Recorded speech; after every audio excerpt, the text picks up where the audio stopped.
لبيك اللهم لبيك لبيك لا شريك لك لبيك إن الحمد والنعمة لك والملك لا شريك لك لبيك اللهم لبيك.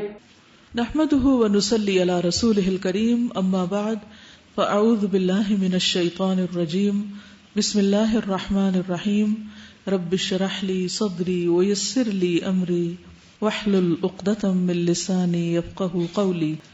حج کے ارکان، اگر ان میں سے کوئی ایک رکن بھی رہ جائے تو حج نہیں ہوتا، اور وہ ہیں: نمبر 1 احرام، نمبر 2 وقوف عرفہ، نمبر 3 طواف زیارہ، نمبر 4 صفا مروہ کی سعی.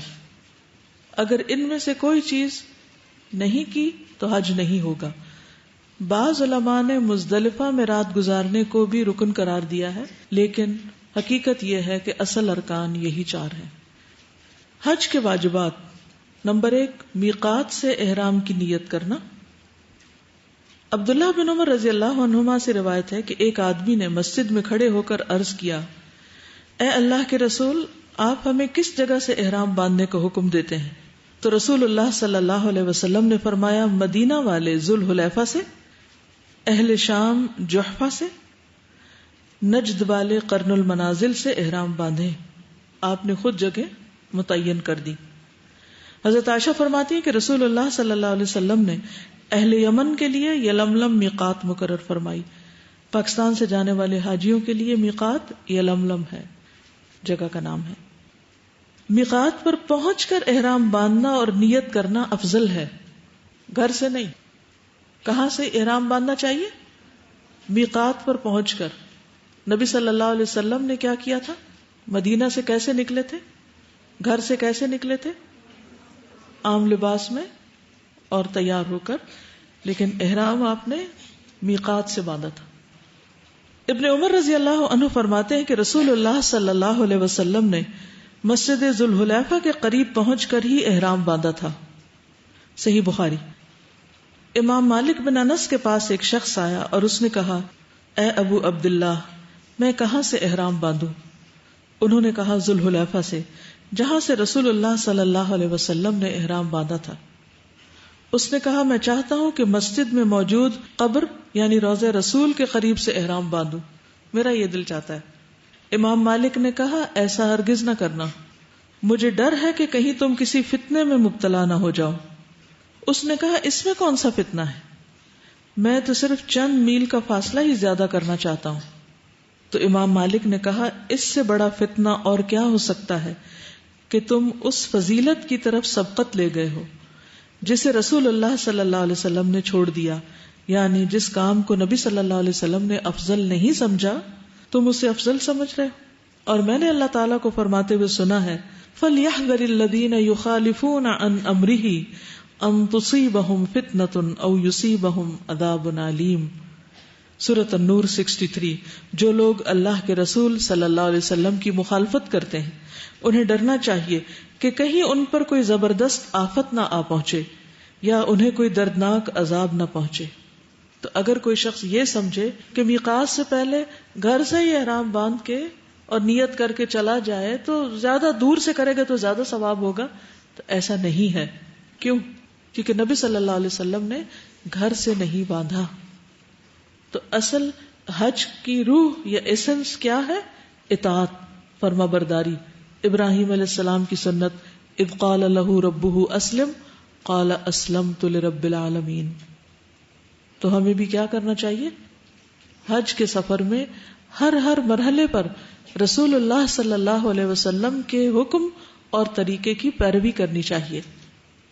حج کا دوسرا واجب، پہلے ارکان تھے یعنی فرائض تھے، اور یہ واجبات ہیں جن کا ذکر میں کر رہی ہوں. اور واجبات میں احرام میقات سے باندھنا. یہ یاد رکھیے کہ واجبات میں سے کسی واجب کی خلاف ورزی ہو تو حج نہیں ہوتا جب تک دم نہ دے دیا جائے. تو یہ وہ امور ہیں جن پر دم ہوگا. اگر میقات کراس کر گیا تو پھر دم دینا ہوگا. ٹھیک ہے. دوسری چیز، مغرب تک عرفات میں وقوف کرنا. عبد الرحمن بن عامر الدیلی رضی اللہ عنہ بیان کرتے ہیں کہ میں رسول اللہ صلی اللہ علیہ وسلم کی خدمت میں حاضر ہوا جب کہ آپ میدان عرفات میں تھے. اسی دوران میں نجد کی طرف سے کچھ لوگ آئے اور انہوں نے ایک شخص سے کہا تو اس نے پکار کر کہا اے اللہ کے رسول حج کیسے ہے؟ تو رسول اللہ صلی اللہ علیہ وسلم نے ایک شخص کو حکم دیا اور اس نے پکار کر کہا حج تو عرفات کا دن ہے. جو شخص مزدلفہ کی رات میں فجر کی نماز سے پہلے پہلے یہاں آ گیا اس کا حج پورا ہو گیا. ٹھیک ہے، یعنی عرفات کا قیام جو ہے وہ مغرب تک واجبات میں سے، رات مزدلفہ میں گزارنا. قرآن مجید میں آتا ہے فَإِذَا أَفَضْتُم مِّنْ عَرَفَاتٍ فَاذْكُرُوا اللَّهَ عِندَ الْمَشْعَرِ الْحَرَامِ، البقرہ 198. پھر جب تم عرفات سے واپس آؤ تو مشعر الحرام یعنی مزدلفہ پہنچ کر اللہ کو یاد کرو. عروہ بن مدرس الطائی رضی اللہ عنہ بیان کرتے ہیں کہ میں مزدلفہ میں وقوف کے وقت رسول اللہ صلی اللہ علیہ وسلم کی خدمت میں حاضر ہوا اور عرض کیا اے اللہ کے رسول، میں قبیلہ طے کے 2 پہاڑوں سے آیا ہوں. میں نے اپنی سواری کو ہلکان کیا ہے اور اپنے آپ کو بہت تھکایا ہے. اللہ کی قسم میں نے کوئی ٹیلا یا پہاڑ نہیں چھوڑا مگر اس پر وقوف کیا ہے. کیا میرا حج ہو گیا؟ رسول اللہ صلی اللہ علیہ وسلم نے فرمایا جس نے ہمارے ساتھ یہ فجر کی نماز پالی اور اس سے پہلے وہ رات یا دن میں عرفات میں حاضر ہو چکا تو اس کا حج پورا ہو گیا اور اس نے اپنا میل کچیل دور کر لیا.